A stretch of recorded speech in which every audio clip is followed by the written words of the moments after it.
咳嗽了。今天是上学的日子，佩奇和他的朋友们在上音乐课。玻璃小姐有个娃娃。对不起，羚羊夫人。哦，糟糕，佩德罗咳嗽了。你们不要担心，我马上打个电话给棕熊医生。你好，我是棕熊医生。你好，医生，我是羚羊夫人。有个孩子生病了。你不要慌张，我现在就过来看看。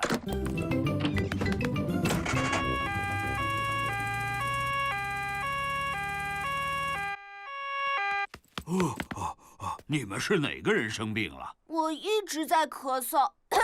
我知道了，是没痰的那种咳嗽，还是有痰的那种？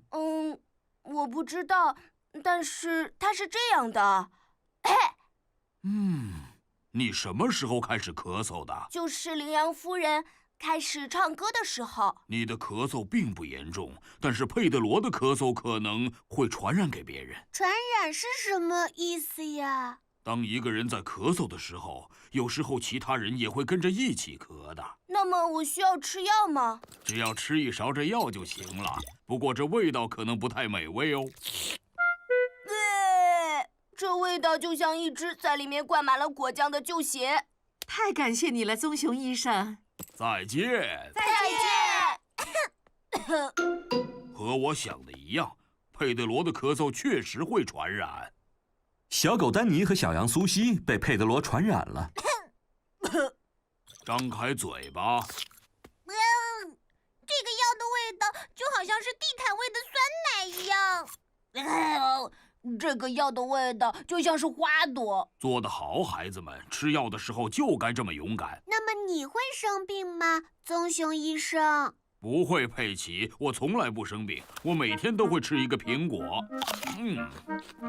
再见。再见。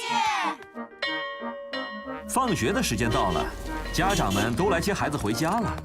妈妈，爸爸，我今天咳嗽了。棕熊医生刚才已经来给我们看过病了，他还给我们吃了一种很难吃的药。羚羊夫人，你现在可以唱歌了吗？当然可以了。玻璃小姐有个娃娃，她去。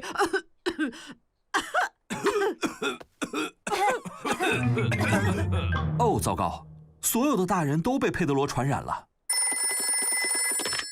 你好，我是棕熊医生。我是小猪佩奇。所有的大人都生病了。别太担心，佩奇，我马上就来。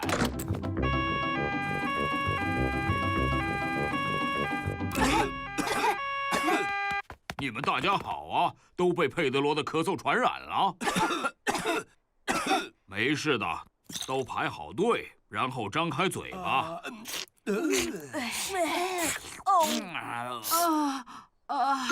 这个味道就像是淡奶糊和旧袜子。谢谢你来为我们看病，棕熊医生。当你生病的时候，谁来照顾你呢？没有人来照顾我，我从不生病。哦，糟糕，就连棕熊医生也被佩德罗传染了。不要太担心。再见。再见。棕熊医生太可怜了，他生病了，但是却没有人去照顾他。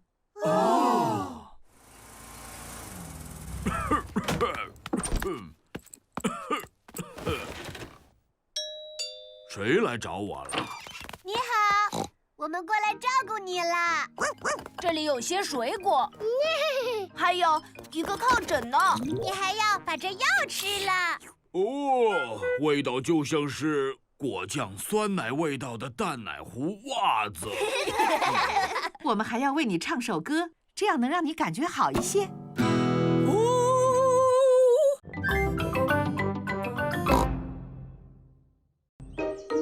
做陶器。佩奇和乔治在斑马苏姨家里面玩，祖祖和莎莎在用彩泥捏一个丛林，乔治用彩泥捏了一只恐龙。佩奇和苏姨在一起玩过家家的游戏。你好啊，猴子先生，你想不想要来喝一杯茶呢？哦，猴子说好的。你知道暗号是什么吗，猴子先生？暗号就是请。哦，可是我们还没有茶具，怎么办？我们可以用那些彩泥来捏一套茶具呀。没错，乔治，可以把你们的彩泥借给我们用吗？不行。祖祖、莎莎，我们需要用彩泥给我们的茶话会制作一套茶具。不行，那你们可以帮我们做一套吗？那么我就来做一个茶壶，那么我们就来做茶杯。好了，现在猴子先生可以喝茶了。哦，这个茶壶实在是太软了，真正的茶具不应该是软软的。我的妈妈可以做一套真的茶具，因为她很会做陶器。妈妈，你能帮我们做一套茶具吗？拜托了。有几个茶杯，还有一个茶壶，然后我们能往里面装水的那种。好的，跟我来。这里就是斑马妈妈做陶器的地方。我们来做一套茶具吧。这是什么东西啊？粘土，所有的陶器都是用这个做的。可这也是软的，就跟彩泥一样。我们要用软的粘土来捏出形状，不过一会儿它们就会变硬了。斑马妈妈在陶艺转盘上面做出了一个茶杯。好了，一个茶杯。哇哦！这个看起来好像非常容易呀。你想来试一下吗？是的，我想试试。粘土摸上去黏糊糊的。全部都弄脏了，怎么办？在陶艺转盘上做一个茶杯，一点也不容易。有一个比较简单的方法做茶杯。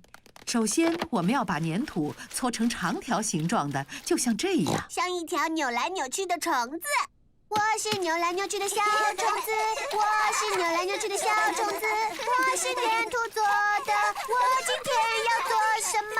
一条扭来扭去的小虫子。接下来，我们把粘土像这样叠起来。可是这样不就不平整了吗？接着，我用手把它的表面抹平，然后再加上个手把。这是一个茶杯。现在我们有2个茶杯了。没错，可一套茶具光有2个茶杯可不够。我们都来做茶杯吧。好的。恐龙，乔治他自己做了一只恐龙。乔治总是这样，他就只会做恐龙。哦，真是一只可怕的恐龙。现在我们需要把茶具放到炉窑里烘干。炉窑就好像是一个烤箱，它会烘干粘土，让粘土变硬。现在茶具应该干了。太棒了！接下来我们来上色。孩子们给茶具涂上了各种各样的颜色。现在茶具做好了。现在我们可以开始我们的茶话会了。现在我们每个人都有茶杯了。哦，我们忘记做一个茶壶了，怎么办？我有办法，乔治做的这个恐龙就可以用来当茶壶用啊。没错，那我们给它装上水吧。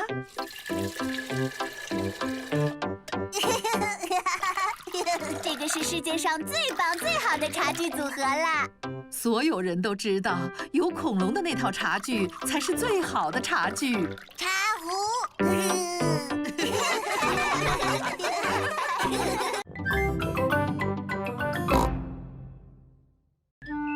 狐狸先生的货车。今天是个阳光明媚的日子，佩奇在和朋友们一起玩。瞧，是狐狸弗雷迪来了。你们大家好啊！你好啊，弗雷迪！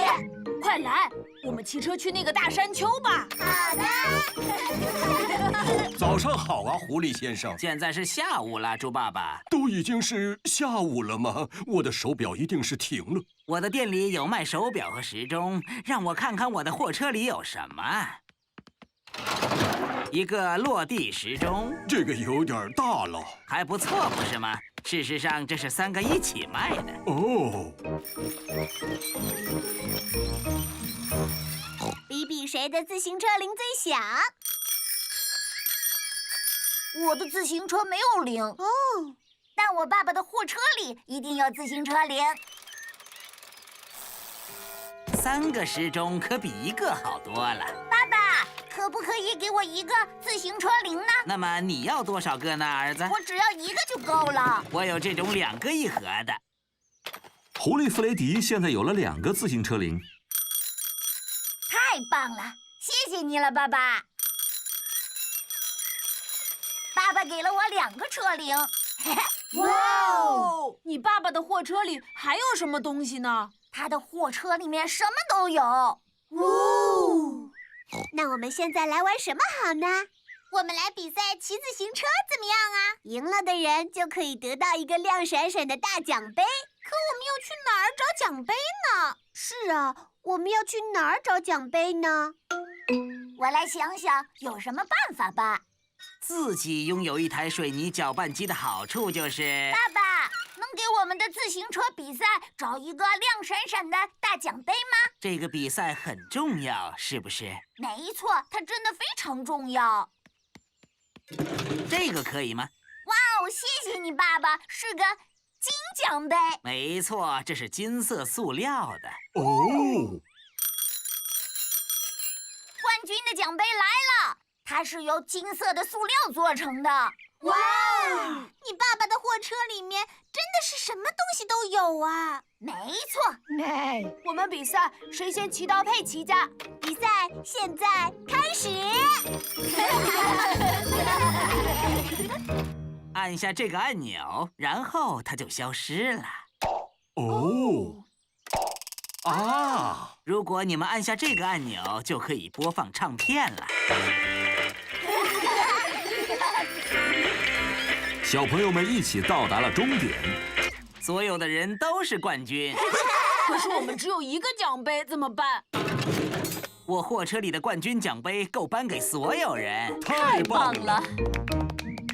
狐狸先生，有没有什么东西是你的货车里面没有的呢？你说呢？你的货车里有班卓琴吗4弦还是5弦？你的货车里肯定没有树，对不对？苹果树、梨树，我敢打赌，你的货车里肯定没有火箭。 5个1盒的，那么你有小鸡吗？ 1只小鸡。狐狸先生的货车真是太神奇了。这是一辆超级货车。是的，没错。走吧，弗雷迪，我们该回家了。大家再见了。再见。请问一下，你有充气城堡吗？有。那么有没有花盆呢？有，我有所有东西。哦，我的车没有油了。狐狸先生的货车里什么东西都有，但就是没有汽油。这么看来，我得去一趟加油站了。我可以拖你过去，但是我没有拖车绳。哦，拖车绳我多的是呢，一捆就有5根哦。我们可以和你一起去吗？为什么不呢？猪爸爸帮狐狸先生把他的货车拖到加油站去了。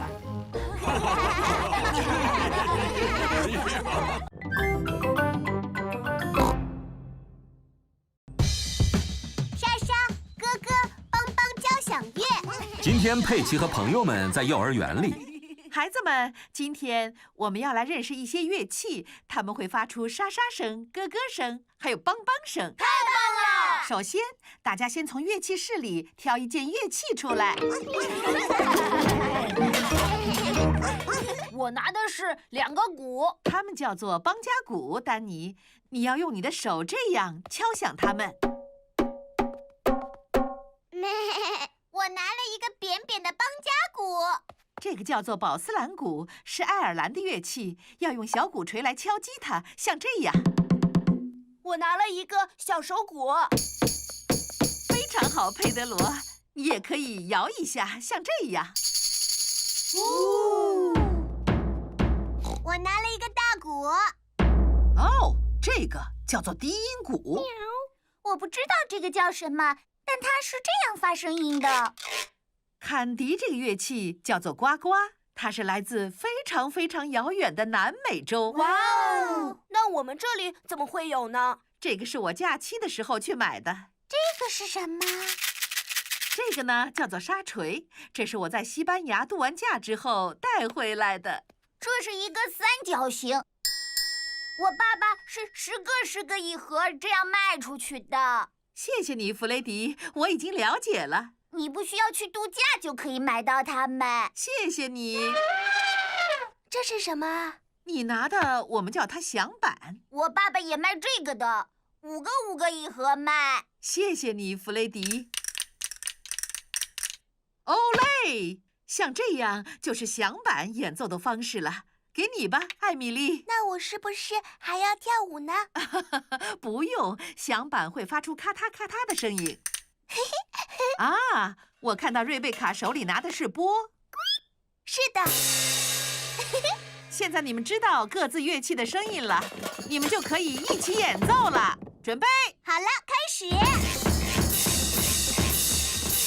停！你们演奏的不是音乐，听上去都是噪音，谁都可以梆梆梆的敲。如果想演奏音乐，你就要听听旁边的声音，然后再保持同一节奏。可是羚羊夫人，我没办法一边听一边演奏乐器。你会拍手吗？会啊。如果你会拍手，就能发出音乐声。所有女孩跟着我来做，男孩们一起来。羚羊夫人把拍手声变成了音乐，然后停。现在我们就来学习怎么把乐器声交汇在一起。喵！家长们来接孩子回家了。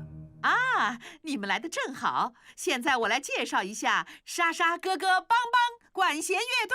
太棒了！孩子们，现在预备，开始。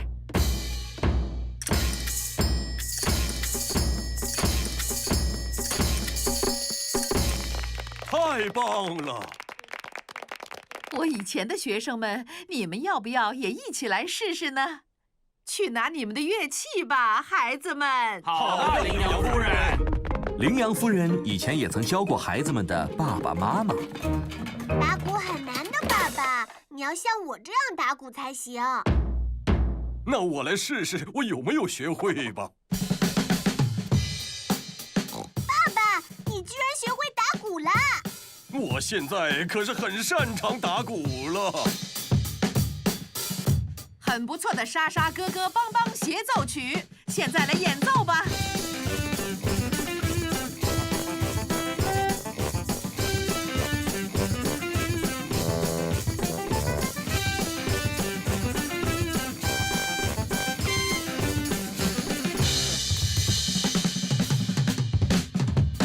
我的爸爸可以莎莎、哥哥还有帮帮。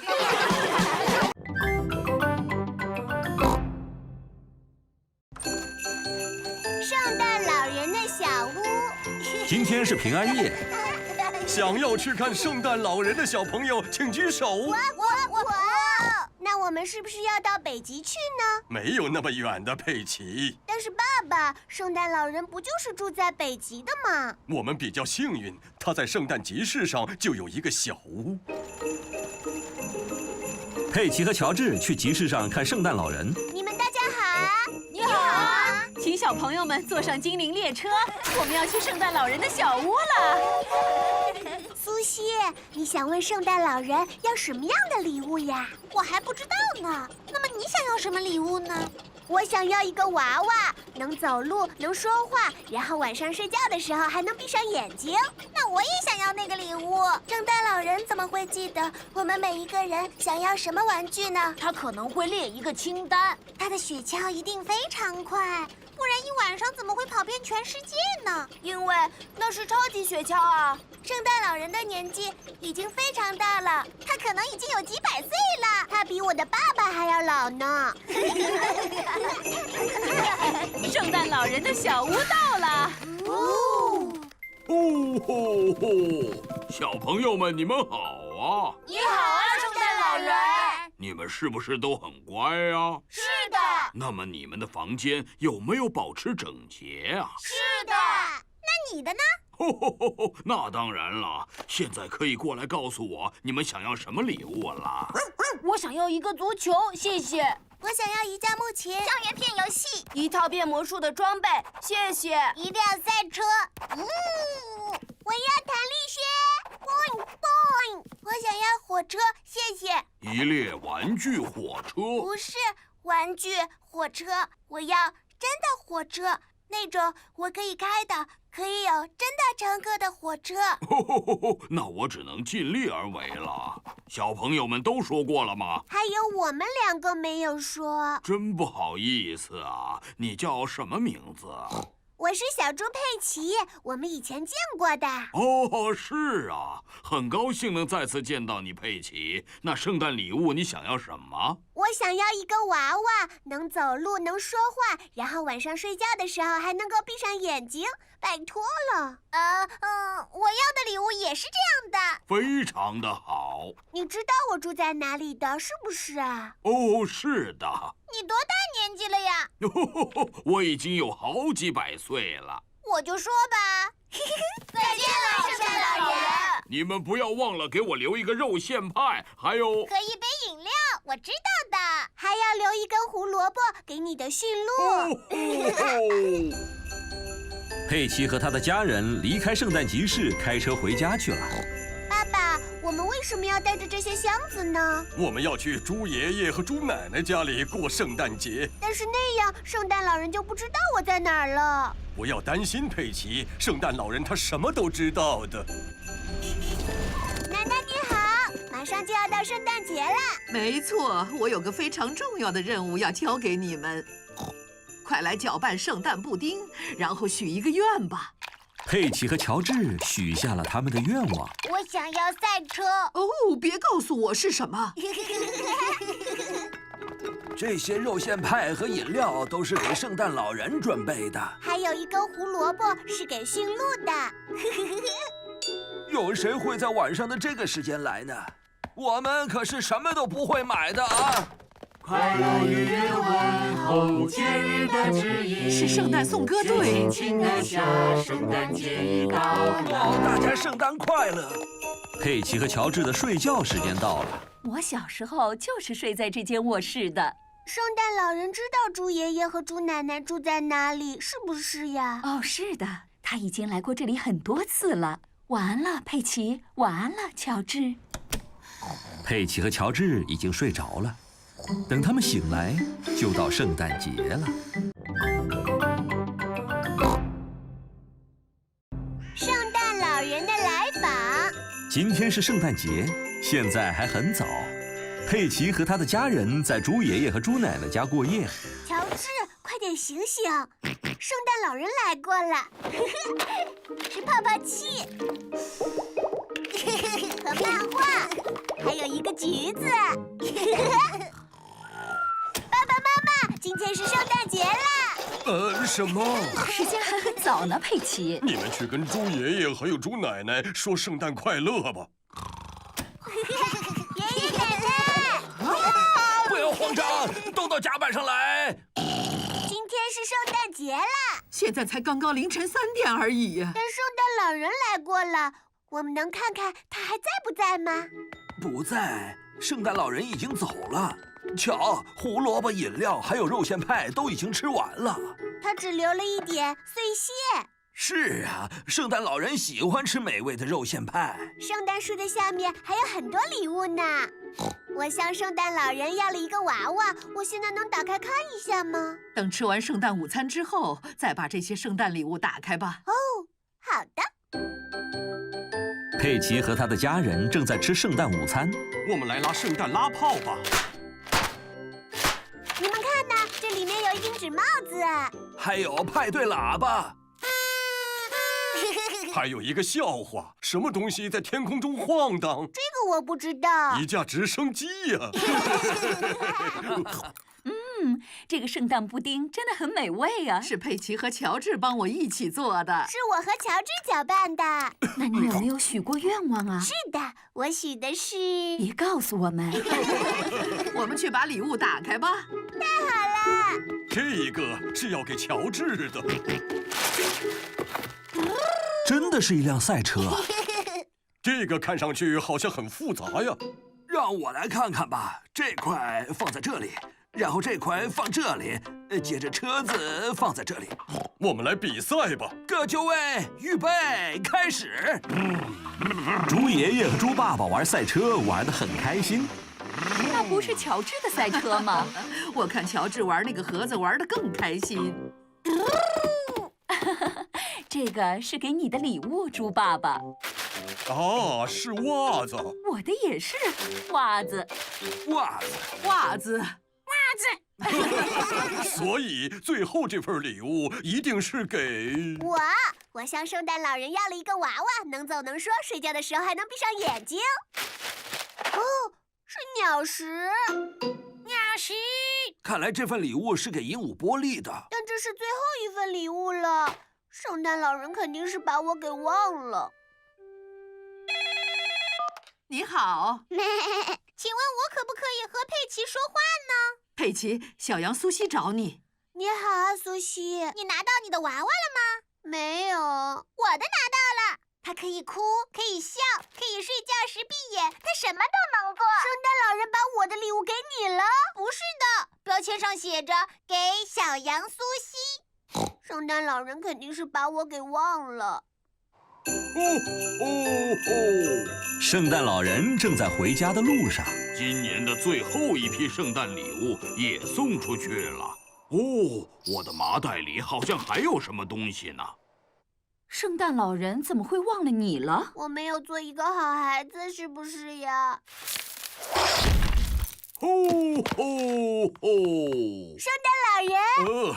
你好啊。他是从我家烟囱进来的。当然是这样的，奶奶。这是给你的礼物，佩奇。对不起，有点晚了。我的娃娃，谢谢你，圣诞老人。你要来点圣诞布丁吗？这是我和乔治搅拌的，我们还对着它许愿了。很好吃。我当时许的愿望就是在圣诞节那天能见到圣诞老人。你真的出现了！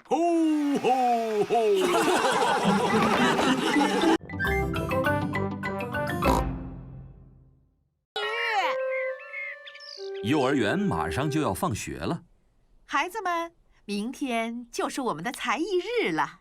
那什么是才艺呀？才艺就是那些你很喜欢做的，也很擅长的事。这就像是我喜欢看电视，而且我看得很好。想想有什么事我们可能想看到你来做的事。我的才艺就是弹吉他。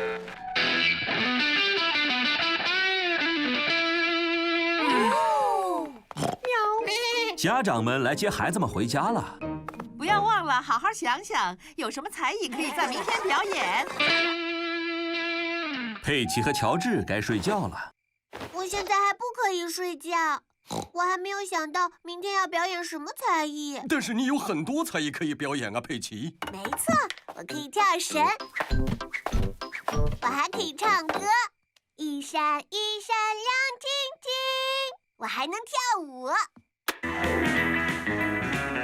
哇，只选一个才艺有点困难，因为我擅长做很多事情。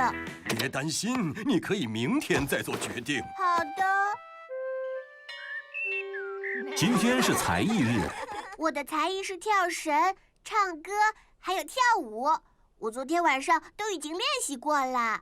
我昨天晚上练习过怎么才能看好电视。那可不算是才艺。羚羊夫人不是说过的吗？那我能做什么呢？谁愿意第一个来给我们表演才艺呢？小狗丹尼，我可以表演打鼓。我还可以敲得更响。不用了，这样很好了，丹尼。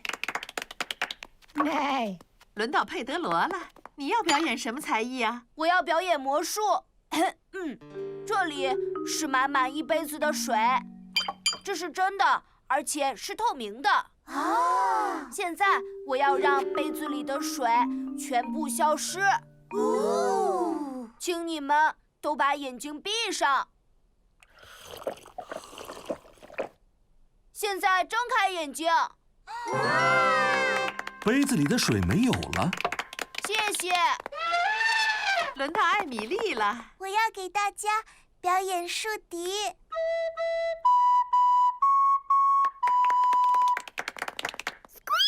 你的才艺是什么，瑞贝卡？我可以用鼻子发出特别的声音，只有我踮起脚尖才能发出刚才的声音。他的才艺好厉害呀！没错，那我该表演什么？坎迪，你的才艺是什么？跳绳。我也准备要表演跳绳的，不过我还可以表演跳舞和唱歌呢。我的才艺是唱歌，一闪一闪亮晶晶。没关系，我还可以表演跳舞。小羊苏西，你的才艺是什么呢？跳舞？不行，你不能跳舞。哦，糟糕！跳舞本来是佩奇的最后一项才艺。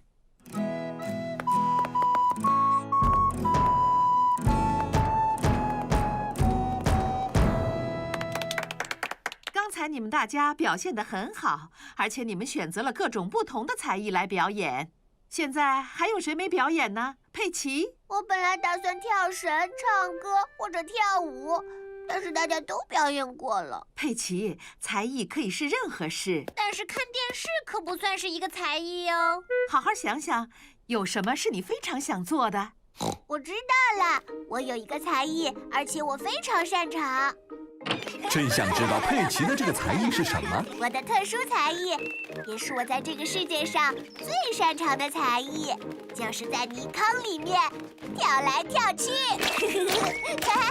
佩奇喜欢在泥坑里跳来跳去，大家都喜欢在泥坑里跳来跳去。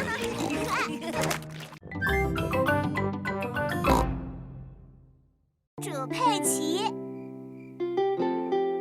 佩奇和乔治已经睡着了。完了，我的孩子们。猪爷爷和猪奶奶来家里吃晚餐了。你们好啊！你们好。佩奇和乔治在哪里呀？他们都睡了。但是我真的太想见见他们了，我能偷偷看一眼吗？好的，猪奶奶，但一定要轻一点。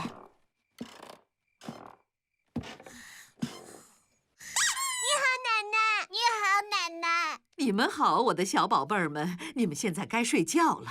给我们讲个故事吧。好的，但是你们两个一定要保证听完马上就睡觉。我们会睡觉的，只要你给我们讲故事。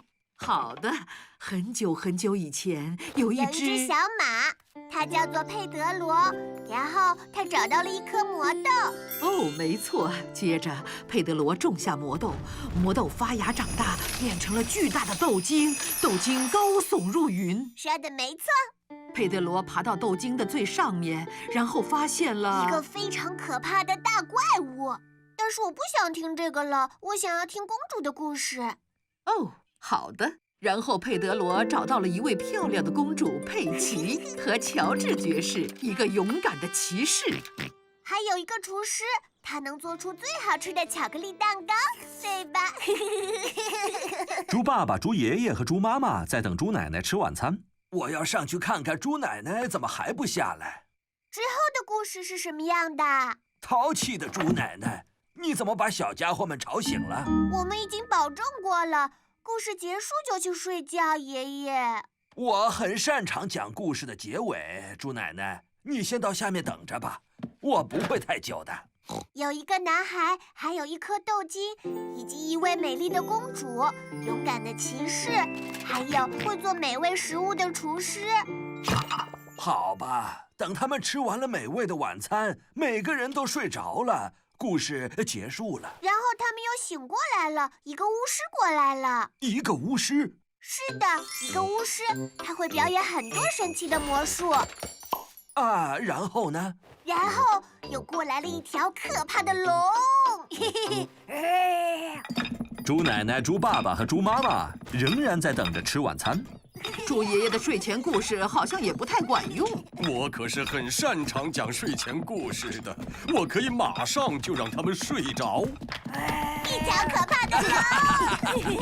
佩奇、乔治，回去睡觉。可是现在爷爷的故事还没有讲完呢，爸爸。我来把故事讲完，我马上就会下去的。好吧，故事里有男孩、一颗豆茎、一座城堡、一位美丽的公主、一位勇敢的骑士，还有厨师、巫师和可怕的龙。还有一个非常饿的国王。所以他们饱餐了一顿，然后从此过上了幸福的生活。故事结束了。然后他们开了一个派对。哦，他们所有的朋友都来了。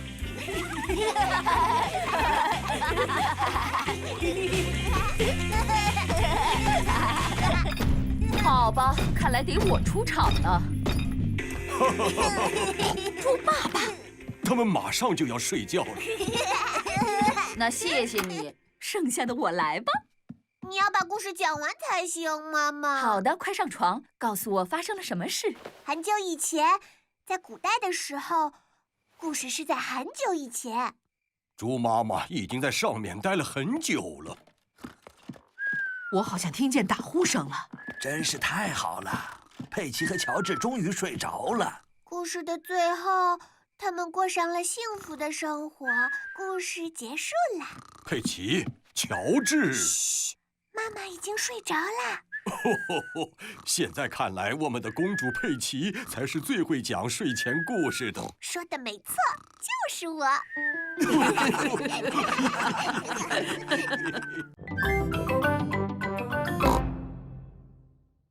玻璃去游船。猪爷爷要带佩奇和乔治坐船出游了。鹦鹉波利也一起去。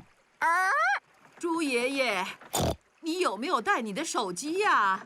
我带来了，猪奶奶。小心不要掉进水里啊！不会的，猪奶奶。你开机了吗？开机了，猪奶奶。再见。再见。狗爷爷在这里。你好啊，狗爷爷。你好，猪爷爷。今天是个出游的好日子，我本来也想去的，不过我要清洁我的船。我想不明白，你为什么还要清洁你这艘生锈的船？真没想到它居然还能飘起来。这艘生锈的船会一直飘着，即使到时候你的旧船已经沉没在河底100年了。猪爷爷和狗爷爷是最好的朋友。全速前进了！再见了！我是这艘船上的船长。当船长让你们做什么的时候，你们就要去做。遵命，船长。遵命，船长。鹦鹉波利会重复别人说的所有话。乔治，把旗子升起来。乔治，把旗子升起来。佩奇，敲响铃铛。佩奇，敲响铃铛。爷爷，我可以来做船长吗？拜托。好的，要做船长的话，你必须戴上这顶帽子。现在佩奇是船长了，大家都得听从他的指令。敲响铃铛，转动舵轮。遵命，佩奇船长。在船上跳来跳去。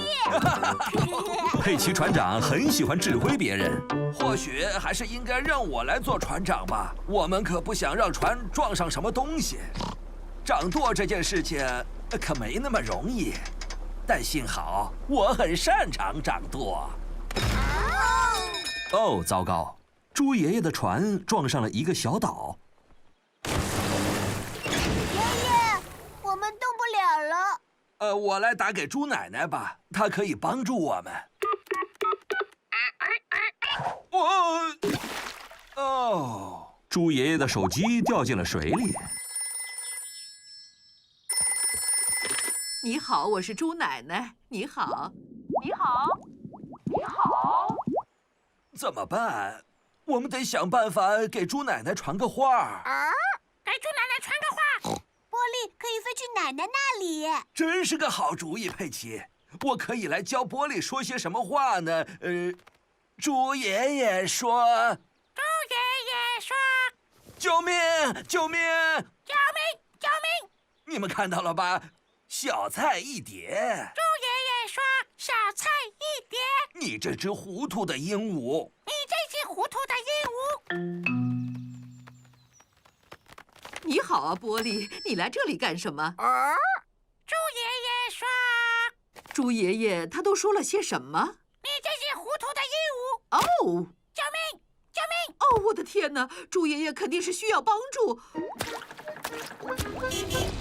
狗爷爷，你好，猪奶奶。猪爷爷需要一些帮助，拜托了，你能去救他吗？夫人，这将会是我的荣幸。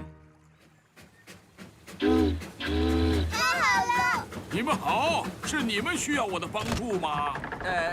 可能吧。需要用我的生锈的船把你救出来吗？是的，拜托你了，狗爷爷。接住这个，船长。遵命，船长。狗爷爷是猪爷爷最好的朋友。奶奶，是波利告诉你我们需要帮助吗？是的，波利是只非常聪明的鹦鹉。说，我是一只聪明的鹦鹉。我是一只聪明的鹦鹉。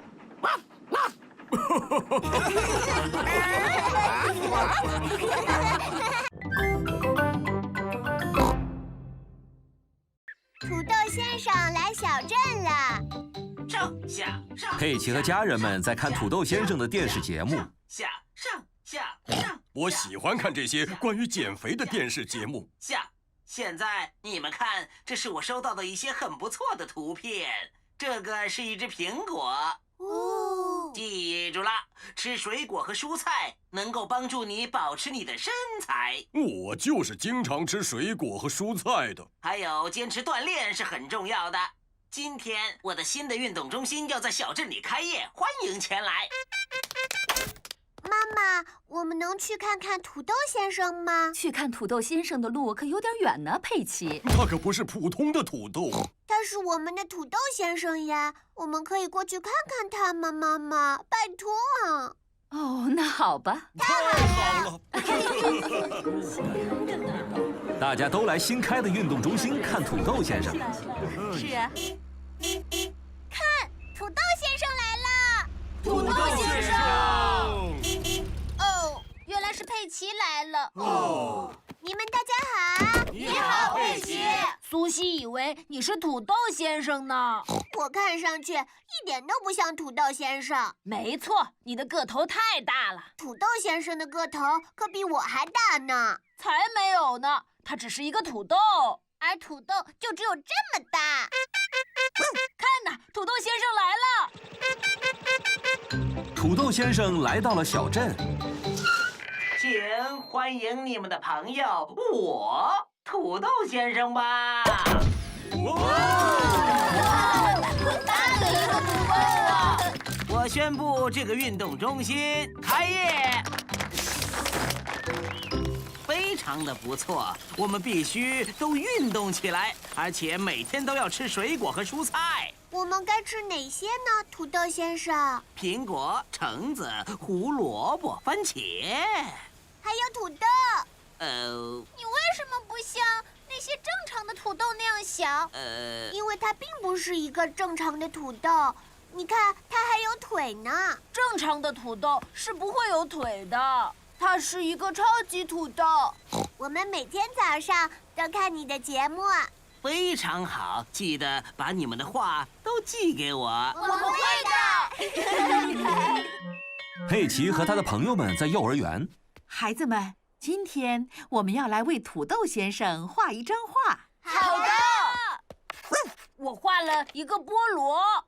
我画了一根胡萝卜。画得很好。你画的是什么，艾米丽？一颗豆子。真不错。那佩德罗呢？我画的是超级土豆。哦，我知道了。乔治画了一个非常好看的番茄。佩奇，你画的是什么蔬菜呢？我画的是爸爸看电视的样子。哦，真不错。现在我们把所有的画放到信封里，然后把它寄给土豆先生。现在是早上，正好是土豆先生的节目时间。请欢迎你们大家的朋友，我土豆先生吧。我们把自己画的画放在了信封里，寄给了土豆先生。收到佩奇的信了吗？爸爸，他听不到你说话的，他现在在电视里呢。哦，是的，当然了。我收到了一封信，里面放了很多话。这个番茄看上去非常好吃。那是乔治画的番茄。干得好，乔治！但是这一幅画来自小猪佩奇，是我最喜欢的一幅。哇哦，那幅画是我画的。上面画着猪爸爸正在看电视。看上去猪爸爸需要多进行锻炼才行。哎，什么呀？来吧，猪爸爸，我们来上上下下的跳一跳吧。哦，那好吧。上下上下。猪爸爸喜欢上上下下的跳，大家都喜欢上上下下的跳。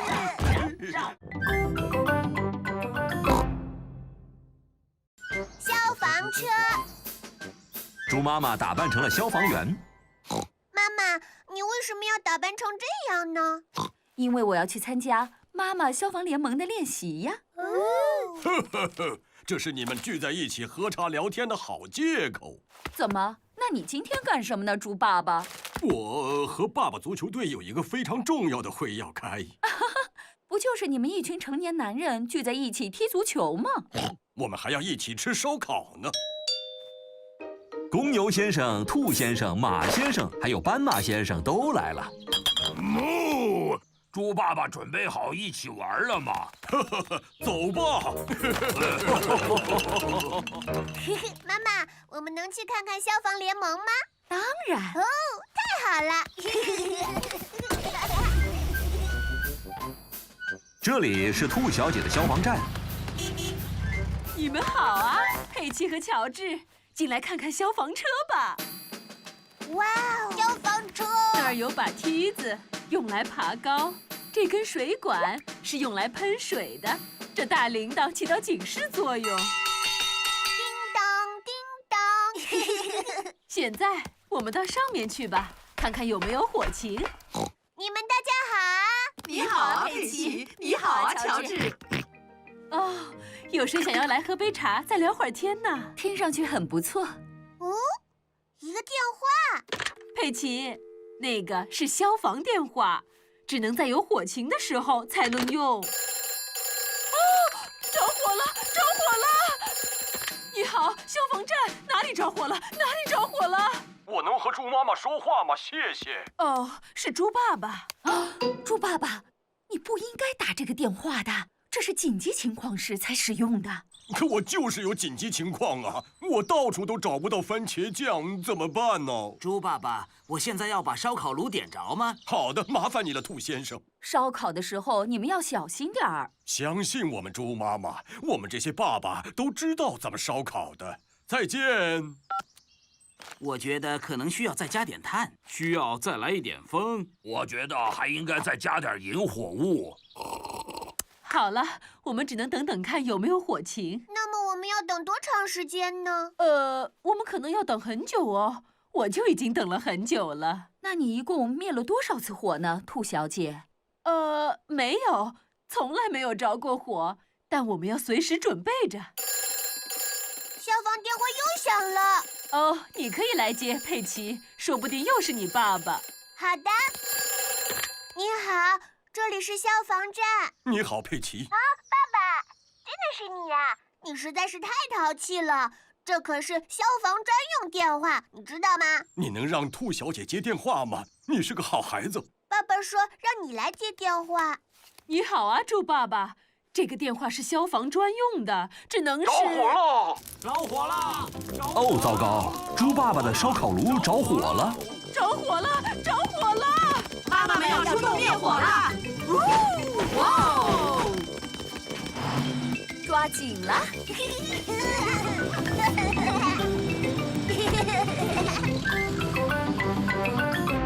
火了！救火了！叮当叮当！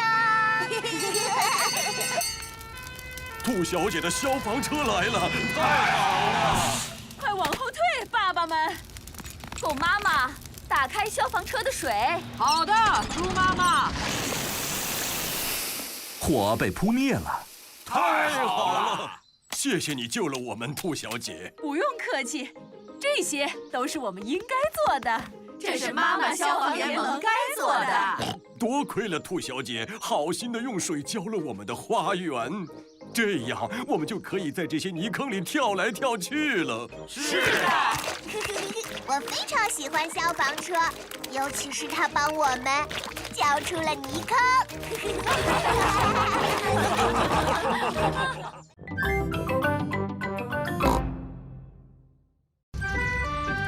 丹尼的海盗派对。今天是小狗丹尼的生日，他要举办一个生日派对。哟吼吼！大家都打扮成了海盗的样子。哟吼吼！佩德罗打扮成了牛仔的样子。哟吼！你们好啊，我的小宝贝们！就连狗爷爷也打扮成了海盗的样子。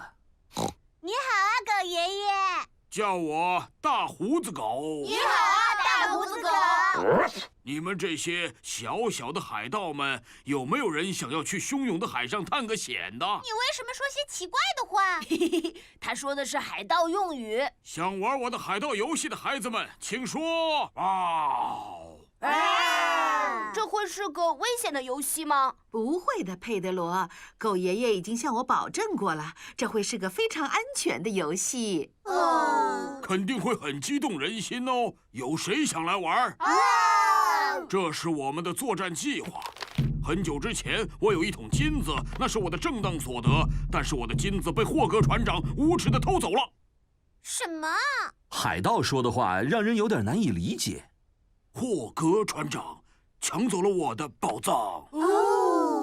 而且霍格船长他是一个令人闻风丧胆的海盗，你们有些人可能已经认识他了，他就是我们的猪爷爷。是猪爷爷啊！我们首先要找到霍格船长的藏身之处，把我的宝藏抢回来，但是不能被他发现。太棒了！每个人都很兴奋地想要玩这个海盗游戏。你好，猪爷爷，我们要出发了。非常好。猪爷爷和鹦鹉波利守护着海盗宝藏。让我们看看谁可以第一个跑到船上去。这是什么意思啊？跑到船上去吧！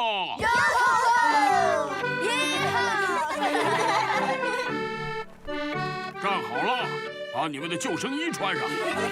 在狗爷爷的船上，所有的孩子都得穿上救生衣。那个狡猾的大胡子狗应该快到了吧？你可以先喝杯热茶，猪爷爷。哦，谢谢你，猪奶奶。终于要出发了，大家都准备好了吗？大胡子狗先生，我想去一下厕所，可以吗？我也要去，我也要去，我也要去，我也要去，我也要去。怎么这么久还没到啊？你好啊，狗爷爷，你刚才不是说已经出发了吗？是的，是的，我们快要到了。要把我的船员们聚起来太不容易了。现在起锚了，全速前进！遵命，大胡子狗。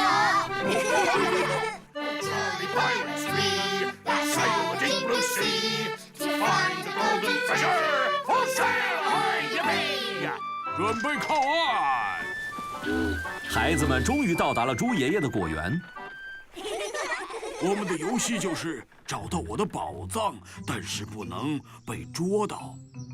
小海盗们要加油哦！小声一点，妈妈。我希望我的附近没有海盗出没，因为他们会想偷走我丰富的宝藏。佩奇和他的朋友拿到了一份宝藏，而且没有被抓住。这个是硬币巧克力呀！大家都喜欢硬币巧克力。快吃，快吃，快吃！哈哈！抓住你了！狗爷爷被猪爷爷抓住了。你想拿走我的宝藏是不是？这是我的，这可是我光明正大赢来的。啊，得了，你才没有呢！哦，就是我赢来的。谢谢你，霍格船长，还有大胡子狗为丹尼举办的海盗派对游戏。哦，这是我应该做的。是的，我也玩得非常开心。祝你生日快乐，丹尼！这个是最好玩的海盗生日派对了！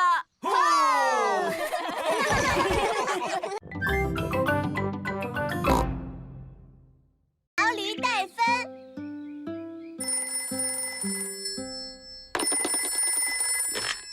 你好啊，我是猪爸爸。 Monsieur Pig, comment allez-vous? 哦，电话好像出问题了。 En fait, la Grande-Bretagne, il y a de la pluie. 你看，这个电话里说的都是什么？ Alors, comment allez-vous? Allô, monsieur? Est-ce que Delphine peut rester pour un jour? Oui. Elle vient juste de prendre le train. Au revoir. 是毛驴先生打来的，他刚才说的是法语。哦，我就知道这样。妈妈，毛驴先生刚才说了些什么？他问小毛驴戴芬能不能来看我们。太好了！小毛驴戴芬是佩奇很特别的朋友，他是法国人。戴芬将要来这里和我们练习说中文。太好了！我们最好快点儿，戴芬的火车马上就要到了。终点站，请下车。那是戴芬坐的火车。戴芬 Bonjour 在法语里的意思是你好。 Bonjour，毛驴先生。哦，我的天哪，这个大箱子是戴芬的吗？是的，戴芬为了这一次的出行带了点小东西，带的都是这边没有的东西：奶酪、面包、番茄、水呀。我走了，戴芬，明天晚上的时候我再来接你。戴芬的行李要放在什么地方？放我房间，就是我们家里最高的地方。好吧。你不是只在我们家住1个晚上吗？哦，是的，所以我这次才带了这么小的一个行李箱过来。好，戴芬来这里是为了练习说中文的，所以你们都要帮助他才行。没问题，妈妈。但是我要先说一声抱歉，因为我的中文说的并不是很好。但是你说的也不差呀。你真是太好了，猪爸爸。但是我可以问你一个问题吗？是和中文有关的问题。当然可以了，这方面我可是很擅长的，随便问吧。中文里的并列短语和偏正短语分别是指什么呢？能给我举个例子吗？现在已经很晚了，我们来帮戴芬把床铺好。妈妈，戴芬能不能睡在我的床上？床的2端各放一个枕头吧。好主意，佩奇。佩奇和戴芬分别睡在了佩奇床上的2端。好了，孩子们，快睡觉吧。你们明天会非常忙的，戴芬要去你们的幼儿园参观。哇哦 Dormez bien。Dormez bien， 在法语里的意思是睡个好觉。可是我一点都不困呀。那么我们来唱首歌吧，这样的话就会困了。好的。Frère Jacques, frère Jacques, dormez-vous, dormez-vous, sonnez les matines。大家伴随着戴芬好听的法语歌进入了梦乡。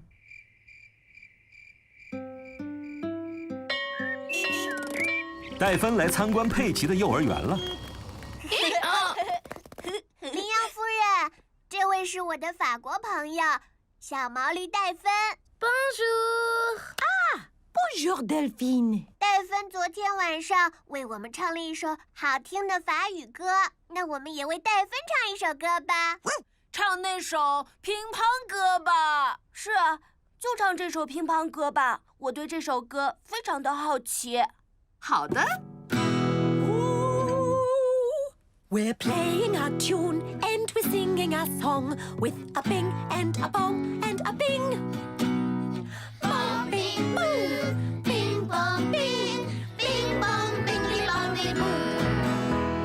Bong bing boo, bing bong bing, bing bong bingly bongy boo. 真好听，我真的非常喜欢你们的这首乒乓歌。Bing bong bingly bangly boo。